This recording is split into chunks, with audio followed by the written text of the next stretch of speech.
تعالیٰ نے ان کا مقام اونچا کر دیا اور مرتبہ بلند کر دیا. تو اللہ تبارک و تعالیٰ نے ہمیں عبادت کے لیے پیدا کیا. تو عبادت سمجھانے کے لیے اللہ نے کئی انبیاء اور رسول علیہ السلام مبعوث فرمائے. سب سے آخر میں سید الاولین والآخرین، امام المجاہدین، رہبر الرہنما، مقتدی و پیشوا، امام اعظم، قائد اعظم، مرشد اعظم، رہبر اعظم جناب محمد رسول اللہ صلی اللہ علیہ وسلم تشریف لائے. اللہ نے ان کو بڑی شان و شوکت سے، بڑے فخر سے، بڑے منت سے، بڑے احسان سے چن کے منتخب کر کے بھیجا.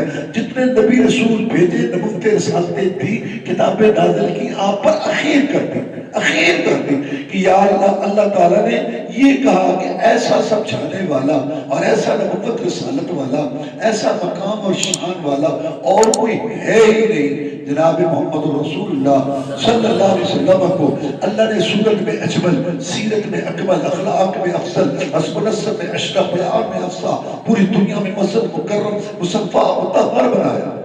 آپ آسمانوں کے مہمان بنے اور آپ کے اشاروں سے جنت کے دروازے کھلے ہیں. اللہ تعالیٰ کے نبی محمد رسول اللہ صلی اللہ علیہ وسلم فرماتے ہیں کہ اللہ تبارک و تعالیٰ نے ابراہیم علیہ السلام کی اولاد میں اسماعیل علیہ السلام کو چنا، اسماعیل علیہ السلام کی اولاد میں بنو کنانہ کو چنا، بنو کنانہ میں قریش کو چنا، قریش میں بنو ہاشم کو چنا اور بنو ہاشم میں میں محمد صلی اللہ علیہ وسلم کو پیدا کیا. آپ کے شہر جیسا کسی کا شہر نہیں، آپ کے خاندان جیسا کسی کا خاندان نہیں، اور آپ کی ذات جیسی کسی کی ذات نہیں، اور آپ کی بات جیسی کسی کی بات نہیں. ایسا رسول کیا قدر کی ہم نے ان کی. اللہ تعالیٰ نے آپ کو ایسا مقام بخشا، ظاہری خوبیاں بھی دی، باطنی خوبیاں بھی دی. اللہ نے آپ کو ایسا حسن و جمال بخشا کہ جودوی کا چاند باوجود چمک دمک کے آپ کے چہرے کی خوبصورتی کا مقابلہ نہیں کر سکتا. چاند سے تشبیہ دینا بھلا یہ بھی کیا انصاف ہے. اس کے منہ پہ چھائیاں، محمد کا چہرہ صاف ہے صلی اللہ علیہ وسلم. تشبیہ کس سے دوں تیرے رخ انور کو، خورشید زرد رنگ کمر داغدار. یہ رسول اللہ نے ہمیں مثالی دیا. یہ رسول بولتا تھا حدیث بن جاتی تھی، چلتے تھے اللہ سنت بنا دیتا تھا، اور اشارہ کیا اللہ نے چاند کو ٹکڑے کر دیا، چہرہ اوپر کیا اللہ نے حیا کرتے ہوئے قبلہ بنا دیا. یہ رسول اللہ نے ہمیں دیا. یہ ہادی رہنما کیا قدر کی ہم نے اس کی. کلمہ لا الہ الا اللہ محمد رسول اللہ اور 8 کلومیٹر پہ ایک مشکل کشا. کلمہ لا الہ الا اللہ محمد رسول اللہ اور نماز دادی نانی برادری علاقے والی امام والی.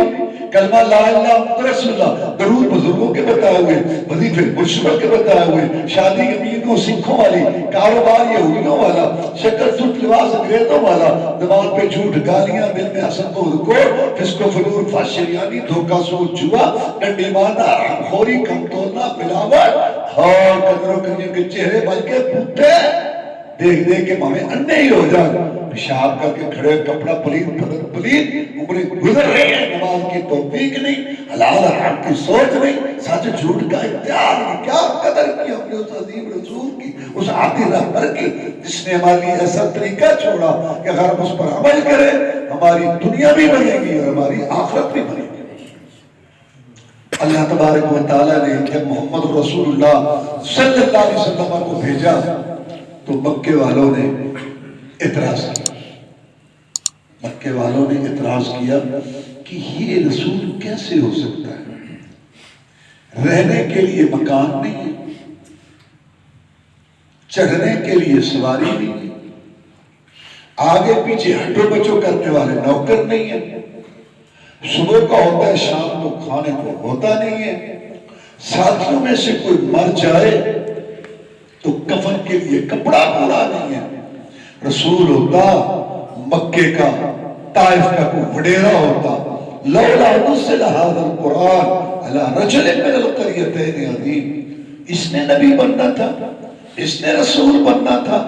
تو اللہ تعالیٰ نے اس کا جواب دیا نحن قسمنا بینہم معیشتہم فی الحیاۃ الدنیا ورفعنا بعضهم فوق بعض. کہ ہم نے جب دنیا تقسیم کی تو ہم نے اپنی مرضی کی، کسی کو پوری دی، کسی کو ادھوری دی، کسی کو دے دی، کسی سے لے لی، کسی کا چولہا جلا دیا، کسی کا بجھا دیا، اور جب ہم دنیا سے کروڑوں اس سے بڑی نعمت نبوت رسالت والی دیں گے تو تم سے پوچھ کے دیں گے؟ یہ میرا فیصلہ ہے۔ اللہ اعلم حیث یجعل رسالتہ، اللہ کو پتا ہے کہ کس کا بیٹا کس کا پوتا نبی رسول بننے کے قابل ہے۔ یہ میں فیصلہ کروں گا، تم میری رحمت کے ٹھیکیدار ہو، میں چاہوں قطرے کو سمندر کر دوں، یتیم کو پیغمبر کر دوں۔ اللہ تعالیٰ نے رسول بھیجا تو ان کا مقام بھی وہی بتائیں گے، ان کی شان بھی وہی بتائیں گے، ان کا مرتبہ بھی وہی بتائیں گے۔ یہ کوئی بات نہیں کہ رسول اللہ بھیجے اور ان کا ادب کیا ہے، احترام کیا ہے، محبت کیا ہے، گستاخی کیا ہے، ادب کیا ہے، بے ادبی، یہ 14ویں 15ویں صدی کے علماء طے کریں گے۔ جس کو چاہے گستاخ بنا دیں، جس کو چاہے کس نے تمہیں اختیار دیا ہے؟ تم سارے بندے نوکر ملک ہو، خالق اللہ وہ فیصلہ کرے گا۔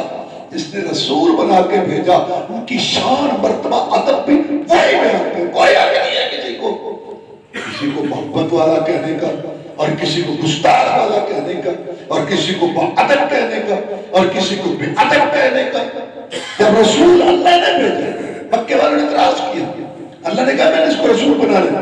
جب نبی اللہ نے بھیجا تو پھر ان کی شان، ادب، مقام کیا ہے یہ بھی اللہ بیان کریں گے۔ سورہ حجرات اللہ نے اتاری، اس کو کہا جاتا ہے سورۃ الاخلاق والآداب، اخلاق اور آداب والی سورت۔ اس میں اللہ نے اپنا ادب بیان کیا، اپنے پیغمبر صلی اللہ علیہ وسلم کا ادب بیان کیا، اور اللہ نے انسانوں کا اور مسلمانوں کا ادب بیان کیا، اسلامی معاشرے کا ادب بیان کیا۔ اللہ نے اس لیے ادب بیان کیے تاکہ میری ماننے والے با ادب ہوں، بے ادب نہ ہوں۔ با ادب بادسی، بے ادب بے نسی، اور ادب احترام ہے کیا وہ اللہ خود بیان کرتا ہے۔ رسول اللہ نے بھیجا تو اپنا اور اپنے پیغمبر کا ادب بھی وہ اللہ بیان کرے گا۔ تو اللہ نے سورہ حجرات کے شروع میں فرمایا اے ایمان والو، اللہ رسول سے آگے نہ بڑھو اور اللہ سے ڈر جاؤ، بے شک اللہ سننے والا ہے اقوال کا اور جاننے والا ہے اعمال کا۔ اندھیری کالی کٹورا تو طوفانے باتیں پڑھا ہو، کالے پتھروں پر چلنے والی کالی چمٹی ہو، مولا اس کے رنگ بھی دیکھتے ہیں اور اس کے پاؤں کی آواز بھی سنتے ہیں۔ اللہ رسول سے آگے نہ بڑھو۔ اب اللہ تبارک و تعالیٰ کی عزت ادب احترام کیا ہے؟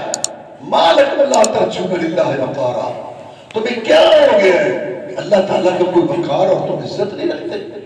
اللہ کا ادب عزت یہ ہے کہ اس کے بندے بن کے رہو، اس کی عبادت کرو، اس کے ساتھ کسی کو شریک نہ کرو، اللہ تعالیٰ کے علاوہ کسی کو مشکل مشاہدت روا نہ مانو، اللہ تعالیٰ کے علاوہ کوئی داتا کا بخش نہیں ہے، کوئی دستگیر نہیں ہے، اور کوئی جو ہے بندہ پرور نہیں ہے، کوئی بلڈنگ بنانے والا نہیں ہے، رزق دینے والا، صحت دینے والا، سورج اٹھان کے لائے بلڈنگ بنانے والا، عادت روا، مشکل کشا، آرے کی آف پہنچانے والا، ذرے ذرے پتے پتے پہ کٹراؤ رکھنے والا صرف ایک اللہ وحدہ لا شریک ہے، لا الہ الا اللہ۔ اللہ عبادت کے لائق ہے، دوسرا نہیں۔ اللہ کے آگے جھکو، دوسرے کے آگے نہیں۔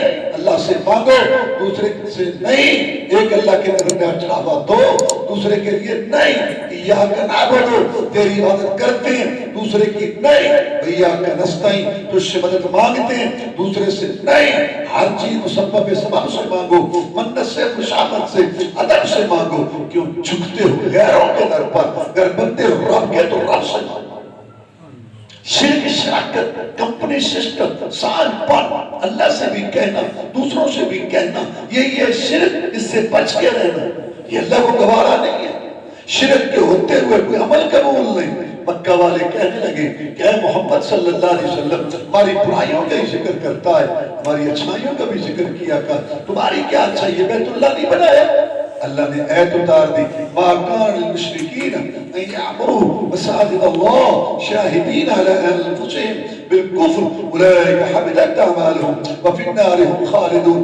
نبی ان کے قول میں شرک ہے، فعل میں شرک ہے، صبح شرک ہے، شام کو شرک ہے، شرکیہ نعرے، ان کا کوئی عمل قبول نہیں، چاہے بیت اللہ بھی بنا لیں۔ یہ شرک شراکت اللہ تعالیٰ معاف کرے، اگر کوئی توبہ کر لے تو اللہ تعالیٰ معاف کر دیتے ہیں، لیکن اگر اللہ تعالیٰ کے ساتھ کسی نبی ولی پیر پیغمبر جن فرشتے گدی درگاہ آستانے والے زندے مردے کلندر سائیں کو مشکل کشائی عادت روائی صحت دینے میں اولاد دینے میں شریک کرنا، اس کو شرک کہتے ہیں۔ انسان شرک پر مرے، اللہ فرماتے ہیں انہو من یشرک باللہ فقد حرم اللہ علیہ الجنہ، میں نے اس کو معاف نہیں کرنا، لا يدخلون الجنت حتی یلج الجمل فی سم الخیاط، شرک پر مرنے والا جنت میں نہیں جا سکتا جیسا کہ اونٹ سوئی کے سراغ میں نہیں جا سکتا۔ نوح علیہ السلام کا بیٹا ہو، وہ ابراہیم علیہ السلام کا باپ ہو، اور محمد رسول اللہ کا چچا، پہلا عالم ہے یہ اللہ تبارک و تعالیٰ کا۔ شرک تو بہت بڑی بات ہے، اللہ تعالیٰ اپنے بندوں سے معمولی بھی اپنی بات برداشت نہیں کرتے، اپنے پارا میں کوئی کوتاہی۔ اب دیکھیے نا کہ یوسف علیہ السلام کتنی بڑی شخصیت ہے۔ یوسف علیہ السلام خود نبی، ان کا باپ یعقوب علیہ السلام نبی، ان کا دادا اسحاق علیہ السلام نبی، اور ان کا پردادا ابراہیم علیہ السلام نبی رسول، اور ان کے دادے کا بھائی اسماعیل علیہ السلام نبی رسول۔ کتنا اونچا انسان ہے، نبوت والا، وہی والا، بہت اللہ نے ان کو مقام دیا، عفت و عصمت والا، اتنا عفت و عصمت والا ہے کہ اللہ نے سورہ یوسف میں جو یوسف علیہ السلام کا قصہ بیان کیا تو اس میں کہا لِنَصْرِفَ عَنْهُ السُّوءَ وَالْفَحْشَاءَ إِنَّهُ مِنْ عِبَادِنَا الْمُخْلَصِينَ۔ برائی، فحشی یوسف کی طرف آ رہی تھی، ہم نے اس کو پیچھے کر دیا۔ کتنی بڑی بات، یہ نہیں کہ یوسف جا رہا تھا فحشی گناہ کی طرف تو ہم نے اس کو بچایا، نہیں، اللہ کہتا ہے فحشی آ رہی تھی یوسف کی طرف اور برائی آ رہی تھی یوسف کی طرف، ہم نے لِنَصْرِفَ عَنْهُ السُّوءَ وَالْفَحْشَاءَ، ہم نے برائی اور بے حیائی کو یوسف سے دور کر دیا۔ انہو من عبادنا المخلصین، وہ ہمارے مخلص بندوں میں سے تھا، اور مخلص بندے وہ ہوتے ہیں جن پر شیطان کا وار نہیں چلتا۔ جب شیطان کو اللہ نے کہا نہ چل نکل، اس نے کہا میں گمراہ کروں گا، لیکن جن تیرے مخلص بندے ہوں گے نا ان پر میرا وار نہیں چلے گا۔ وہ ہمارے مخلص بندوں میں سے تھا، کتنی شان والا، جیل میں گیا گناہ سے بچنے کے لیے۔ زنا نے مصر کی عورتوں نے جب اتنا عرصہ حیات تک کر دیا اور انہوں نے ایسا گھراؤ کیا کہ ہر صورت ہم نے کچھ سے یہ گناہ کروانا ہے، تو پھر یوسف نے اللہ سے دعا کی کہ یا اللہ اب مجھے جیل بھیج دے، میرے لیے جیل بہتر ہے۔ تو بے گناہ جیل میں گیا اور کئی سال وہاں رہا۔ وہاں دو قیدی تھے یوسف علیہ السلام کے ساتھ، ان کو خواب آیا، وہ کہتے ہیں یوسف تو بڑا اچھا آدمی لگتا ہے، ہمیں خواب آیا ہے تو ہمیں آپ خواب کی تعبیر بتائیں۔ کہا میں خواب کی تعبیر بتاؤں گا، یہ جو جیل میں کھانا آتا ہے نا، کھانا آنے سے پہلے ان کو تسلی دی کہ میں تمہارا کام کروں گا، اور پھر جو اللہ نے ان کو مقام دیا تھا کہ خواب کی تعبیر جانتے تھے اور وہ اس کے محتاج، اس کے قریب آئے تھے، اس سے فائدہ اٹھایا۔ لہذا اگر کوئی بااثر آدمی ہے خاندان میں، برادری میں، یا وہ ڈاکٹر صاحب ہے یا اور سماجی طور پر بڑا ان کا مقام ہے، لوگ ان کے پاس آتے ہیں، اس سے فائدہ اٹھاؤ اور دین کی طاقت ہے۔ اگر وہ تمہارے پاس آئے، ان کو تمہاری ضرورت ہے۔ اب یوسف علیہ السلام نے اس سے فائدہ اٹھایا کہ یہ میرے پاس آئے، پہلے تسلی بھی اس کو دو نا، پھر جو جس مسئلے کے لیے وہ آیا ہے تو مسئلہ ہوگا، تو انہوں نے پھر ان کو واضح کیا، توحید کا واضح کیا، تبلیغ کی۔ اتنا عظیم انسان، پھر انہوں نے تعبیر بتائی۔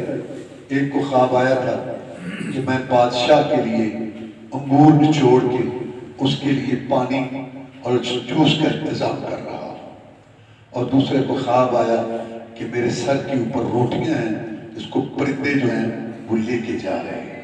اصل میں دونوں پر الزام لگا تھا کہ یہ بادشاہ کو مارنا چاہتے ہیں زہر دے کر۔ وہ نانبائی تھا، کھانا پکاتا تھا، اور یہ ساقی کے فرائض سر انجام دیتا تھا، دونوں پہ الزام لگا۔ تو اس کا مقصد یہ تھا کہ تجھ پہ الزام سچا ثابت ہوگا، جو سر سے اس کے پرندے کہ تو سولی دیا گیا، اور جس کا یہ خواب تھا کہ میں انہیں چھوڑ، اس نے کہا تو بری ہوگا اور بادشاہ کا دوبارہ تو ساقی بنے گا، یہ تعبیر بتائی۔ اب وہ جو دوسرا تھا نا سولی والا، نے کہا نہیں ہم تو ویسے باتیں کر رہے تھے، انہوں نے کہا معاملہ جو ہونا تھا نا وہ ہو چکا۔ اللہ تعالیٰ نے ان کو یہ تعبیر سکھائی تھی۔ اب جو رہا ہو رہا تھا، جو رہا ہو رہا تھا، اس کو کہا کہ یار بادشاہ کے پاس میرا بھی ذکر کر دیا، اس کو بھی اندر میرا بھی وہاں ذکر کر دیا۔ اب ہمارے لحاظ سے کوئی عیب نہیں ہے، ایک آدمی بے گناہ جیل میں ہو اور جو رہا ہو رہا اس کو کہ یار میری فیل بھی آگے کر دینا، میرا معاملہ بھی تھوڑا سا آگے کر دینا، ہمارے لحاظ سے یہ کوئی عیب نہیں ہے۔ لیکن نبی کا مقام بڑا اونچا ہوتا ہے، نبی کا مقام بہت اونچا ہوتا ہے۔ اللہ کو یہ بات پسند نہیں ہے کہ میرا یوسف ہو کر دنیا کے بادشاہوں کو پیغام بھیج دے۔ یار بادشاہ کے پاس میرا ذکر کر دینا، اتنی بات پر فلب سجن بضع سنین، اللہ نے کئی سال قید اور بڑھا دیا۔ کیا سمجھ ہے آپ کو؟ یہ بظاہر معمولی بات ہے، دیکھو اللہ حوصلہ کرے نہ پکڑے اس کی مرضی، نہ پکڑنے پر آئے نہ بچ رب کرے شدید، تیرے رب کی پکڑ بڑی سخت ہے، نہ جاؤ اس کے تحمل پر کہ بے ٹھپ ہے گرفت اس کی، ڈر اس کی دیر گیری سے کہ ہے سخت انتقام اس کا، رات دن شرک جس کو فجور فاشر یعنی توقع تو جوا کرتی بات اور بریک نہیں لگ رہے، زلزلے آ گئے، مصیبتیں پریشانیاں آ گئی، اور یہی ہمارا یہ شعر بنی تو یہی پہلے میں یہاں رہتا تھا، زلزلہ آیا آپ لوگوں کو یاد ہو، یہاں زلزلہ آیا اور جب سارا آیا یہاں بھی آیا، رات کو لوگ گھروں کو اللہ اللہ جن گھروں کو نہیں چھوڑتے اذان سن کر، ابھی شیخ صاحب نماز کی طرف مجھے بڑی بات بہت پسند ہے، دعوت تو سرتا ہے، چلو کوئی نہیں آئے گا تمہیں ثواب تو ملے گا، اللہ اللہ اللہ، تو زلزلہ آیا، جن بستروں کو نہیں چھوڑتے اذان سن کے، واللہ سارے بسترے چھوڑ کے آدھے لباس میں سارے پیر پہ بکار ہو کھڑے ہیں سارے پاس، دیکھیے اللہ کی پکڑ۔ اگلی بات پریشانی والی یہ ہے کہ لوگ باہر بیٹھے رہے، آدھی رات کے وقت نکلے اور صبح نماز کا ٹائم ہوئے، اذانیں ہوئی، سارے لوگ وہاں باہر بیٹھے رہے، کوئی مسجد میں شاید ہی کوئی آیا ہو۔ یار گناہ ہو جانا کوئی بڑی بات نہیں، ہم سب کو نا یہ جو بے حسی ہے نا، بے حسی عمر ہے قدر نہیں ہے، اور گناہوں کو بریک نہیں ہے، یہ اللہ کو غصہ چڑھاتی ہے۔ تو میں کہنا یہ چاہتا تھا کہ یہ اللہ کا حوصلہ ہے جو حوصلہ کر رہا ہے، ورنہ وہ پکڑے کتنا بڑا ہے یوسف، اس بات کو اس کی گرفت کی اور کئی سال اس کی قید اور بڑھا رہا۔ یونس علیہ السلام نیبہ والوں کی طرف گئے، اللہ تعالیٰ نے ان کو بھیجا ان کی طرف، یہ رات کا شہر تھا نینوہ، بابل اور نینوہ بڑے مشہور شہر تھے، ختم ہو گئے، سمجھایا۔ ہر نبی کو اللہ پہلے نبیوں کے واقعات بتاتا ہے۔ اب یونس علیہ السلام کو اس بات کا پتہ تھا کہ اللہ کا جو طریقہ ہے، وَلَن تَجِدَ سُنَّتِ اللَّهِ تَبْدِيلًا، اللہ کے طریقے تبدیل نہیں ہوتے۔ اللہ کا طریقہ یہ ہے کہ جب قوم نہیں نہ مانتی تو ان پر عذاب آتا ہے۔ اب انہوں نے میری بات نہیں مانی تو ان پر عذاب آئے گا۔ یہ کہا ان کو کہ تم نے میری بات نہیں مانی، میں نے اللہ کی طرف سے بات پیش کی، اب تم پہ عذاب آئے گا، یہ کہہ کے چل پڑے۔ اب ہمارے لحاظ سے کوئی عیب نہیں ہے، آپ اپنے شاگرد کو، اپنے ملازم کو کام کہیں، وہ کام کرنے کے بعد فارغ ہے، یہ اس کو پیغام دینا، وہاں یہ بات کہنا، اس کو کہنا، ٹھیک ہے، اس نے یہ کر دیا، اس کے بعد یہ فارغ ہے۔ لیکن نبی کے مقام کے لحاظ سے اللہ کو یہ بات پسند نہیں آئی، اسے انتظار کرنا چاہیے تھا، جب میرا حکم آتا پھر اس کو چلنا چاہیے تھا، پھر جانا چاہیے تھا، پھر نکلنا چاہیے تھا۔ یہی وجہ ہے کہ اللہ تعالیٰ نے ہمارے پیغمبر صلی اللہ علیہ وسلم کو کہا وَلَا تَكُن كَصَاحِبِ الْحُوتِ، اے محمد کریم صلی اللہ علیہ وسلم مچھلی والے کی طرح نہ ہونا۔ اللہ نے مدینہ دے دیا، آپ نے صحابہ کرام کو اجازت دے دی رضوان اللہ علیہ مجمعین کہ جو یہاں تکلیف محسوس کرتا ہے نا اور اپنا دین قائم نہیں رکھ سکتا، اللہ نے مدینہ دے دیا، اجازت دے دی، خود نہیں گئے، اللہ نے حکم دیا پھر چھوڑا. تو یونس علیہ السلام چل پڑے. اب یونس علیہ السلام یہ سمجھ رہے تھے کہ میں کو غلطی کر کے نہیں جا رہا.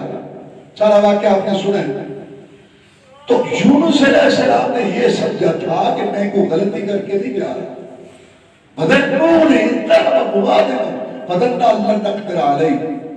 مچھلی والے کو یاد کر جب قوم پہ غصہ کرتے ہوئے نکلا اس نے یہ گمان کیا کہ ہم اس پہ تنگی نہیں ڈالیں گے کیونکہ میرے کو غلطی نہیں کر کے ڈالا. ہم نے تنگی ڈالنی تھی, تنگی ڈالی, اللہ نے مچھلی کے پیٹ میں پہنچا دیا. فنادى في الظلمات ان لا اله الا انت سبحانك اني كنت من الظالمين. ماں نے اللہ کو پکارا, یا اللہ تو سچا معبود ہے, تیرے بغیر کوئی معبود نہیں, تو پاک ہے ہر عاجزی کمزوری سے, میں نے غلطی کی, مجھے معاف کر دے. اللہ فرماتے ہیں جانی پہچانی آواز ہے, میرا بندہ یونس بول رہا ہے مچھلی کے پیٹ میں. فرمایا فلولا انه كان من المسبحين للبث في بطنه الى يوم يبعثون. اللہ فرماتے ہیں کہ لوگوں میرے بندو, اگر یہ نبوتوں والے رسالتوں والے, ان میں یہ یونس علیہ السلام تھے, اگر یونس علیہ السلام ہمیں خالص نہ پکارتے اور ہم سے فریاد نہ کرتے, یہ نبوت والا وحی والا قیامت تک مچھلی کے پیٹ میں رہتا. یہ باہر آیا مجھے پکارنے کی وجہ سے. اللہ نے یہ بات سمجھائی. وسیلے واسطے صدقے طفیل کہتے میرے بندو, دعائیں کرنے والوں براہ راست مجھے پکارو, میں شارک سے بھی قریب ہوں. وَإِذَا سَأَلَكَ عِبَادِي عَنِّي فَإِنِّي کرے میرے بندے میں قریب ہوں. اجیب دعوت الداعِ اذا دعانی, میں پکارنے والے کی پکار کو سنتا ہوں جب وہ مجھے پکارے. اللہ تعالیٰ نے قرآن مجید کے اندر نبی اور رسولوں کے واقعات بتائے. کسی کو اللہ تعالیٰ نے آگ سے بچایا, کسی کو اللہ تعالیٰ نے چھری سے بچایا, کسی کو کنویں سے بچایا, کسی کو مچھلی کے پیٹ سے بچایا, کسی کو طوفان سے بچایا.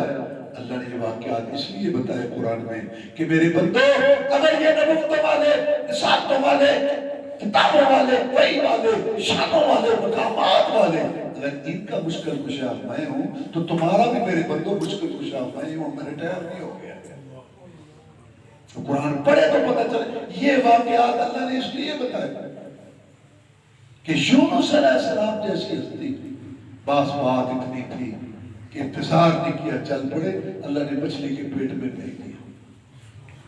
تو اس لیے اللہ تبارک و تعالیٰ حوصلہ کرے تو اس کی مرضی, ورنہ اگر وہ گرفت کرے اللہ السلام کی گرفت کر سکتا ہے. یوسف علیہ السلام